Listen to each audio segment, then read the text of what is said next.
How did Anna Bey meet her husband? What was the circumstance surrounding their meeting? And how can you make that work for you? Let's find out. If by now you don't know who Anna Bey is, don't worry. I have a full video right here on this channel that talks about who she is and how she transformed her life.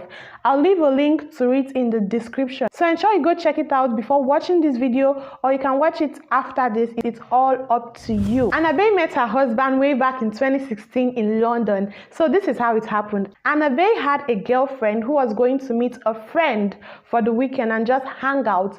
But it happened that the person she was going to meet also had company. He had a male friend with him and didn't want him to feel left out or feel as the third wheel in their meeting or hangout. So he told Anna Bey's friend to come with one of her female friends so they can all have a group dinner and not have anyone feel left out. So Anna Bey's friend told this to Anna Bey. Anna Bey agreed and went along with her, and that was how she met her husband. So that evening, all four of them hanged out, had drinks, relaxed, and went their separate ways until 1 month later. Before their second meeting, Anna Bey was quite reluctant to meet him because when she saw him for the first time, the impression she had about him is that he's a player because he looked really young, handsome, and he was affluent. So she thought he was all for games. She thought guys of that nature are not ready to commit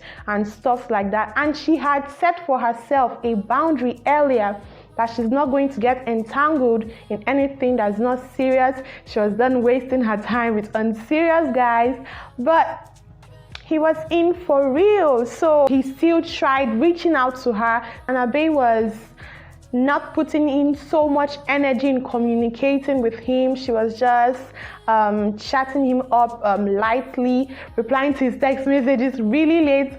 But just when he was about to give up because he thinks she's not interested, she obliged and they met again. During their second meeting, they got to know each other, they spent time together, stuff like that, and that was how their relationship kicked off. Just so you know, they had a long distance relationship for 2 years. Why?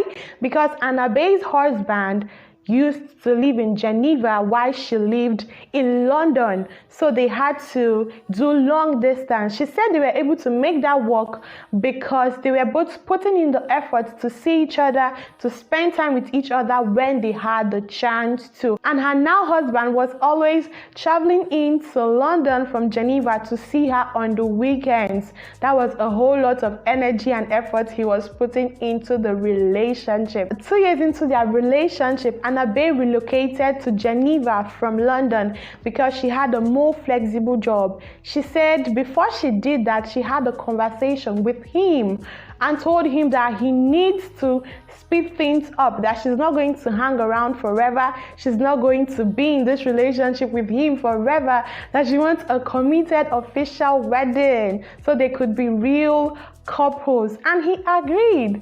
This is just one quality that is amazing about Anna Bey. She told him about her expectations and didn't leave things to chance. So she relocated to Geneva and they got married 2 years later in January of 2020 during the COVID pandemic.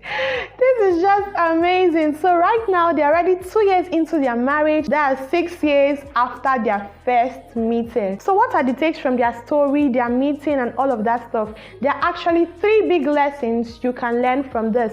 The first one is being intentional about your social life.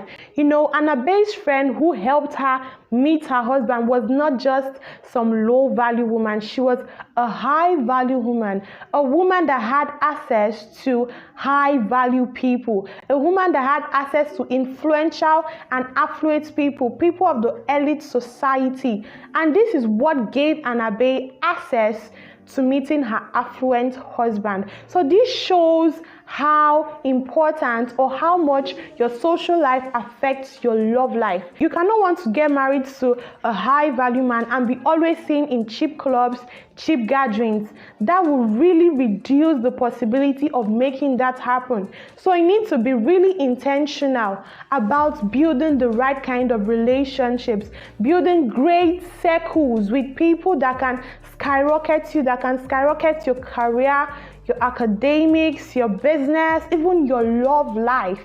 You need to be really intentional about your network, because your network plays a big part. It affects your net worth. And I'm serious about this. Your social life has a lot to do with the kind of partner you end up with.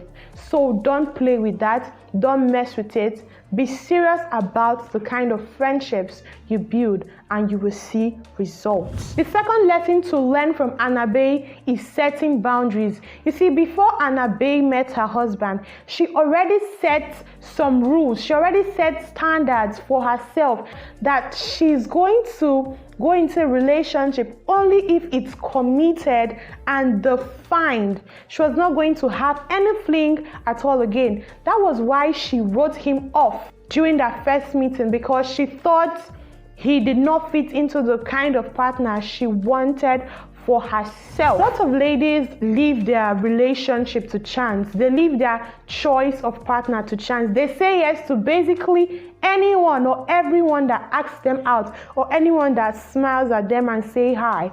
This is wrong. As a lady, you should set boundaries for yourself. You should set a standard. I am not going to date any man who cheats. I'm not going to date a liar. I'm not going to date a man who isn't willing to reciprocate my efforts. I'm not going to date a man who is not serious about his life, who does not take his life and future seriously. You should set the standards for yourself. It will do you so much good. It will help you cut down the number of relationships, the number of failed relationships you end up in. Don't leave your choice of partner to chance. Set a standard, set boundaries for yourself. I am not going to do this. I won't deal with this. This is not the kind of partner I want for myself. This is a big one. This will really elevate your love life and make it something more desirable, and make it something you look forward to, something you're excited about. So don't make the mistake of leaving your love life to chance. Don't leave it. Don't say yes to just anyone that comes up to you and pops the big question. Know what you want and stand by it. The third take home from their story is defining the relationship. You see, after Anna Bey finally agreed to meet her husband again for the second time, after she confirmed that he was not here for jokes, after they started seeing each other, before she took the next step of relocating to the country where he's at, she ensured that their relationship had been defined. If you remember earlier, I said this.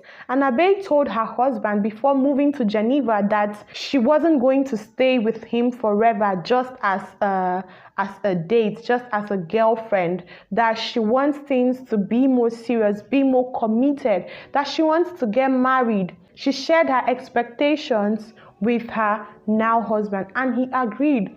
She defined the relationship. You see, there's absolutely nothing wrong with seeking to define your relationship with your partner. There's nothing desperate about letting your partner know you want to get married, you are ready to tie the knots with him. There is no wrong in that. A lot of ladies shy away from defining their relationship. They shy away from having those awkward conversations with their man. They feel that it will make them seem cheap, desperate, but no.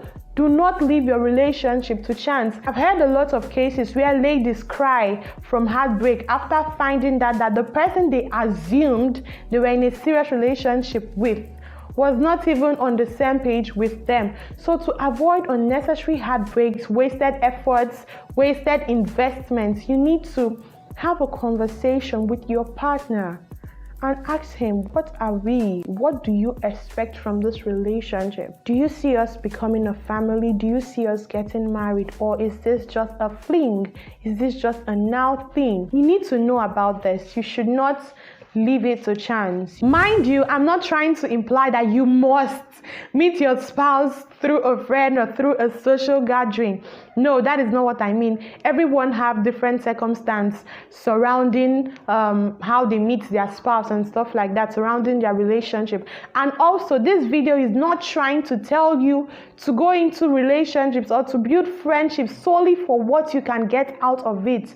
No, that is being selfish, and that is simply exploiting people. What I mean is that you should be intentional about the kind of friends you make. An eagle cannot be seen with the chickens on the ground. No, if you have this much goals, this big goals, you need big circles for that to be achievable. They say if you're in the room with 5 smart people, you'll be the next smart person. These things will help you build your relationship, will help you create the love life you desire. You don't need to leave your relationship to chance and wish for it. You have to make it happen. You have to create it, mold it for yourself. Just like on the banner of my channel, I wrote create the love life you desire. So you just need to do that. You too can have a relationship people admire and look up to. You too can have a relationship that you are proud of and excited about. But how will that happen if you leave it to chance? You have to be intentional about it. If you've watched this video to this point, thank you so much. I value you. I appreciate you. And if you haven't, please kindly subscribe to this channel and turn on the notification bell so you have more amazing leveling up and dating content such as this one. Also remember to watch this video right here. It's a video about how Anna Bey transformed her life and how you too can by using the strategies she used. So go and watch the video right there, and I will see you there.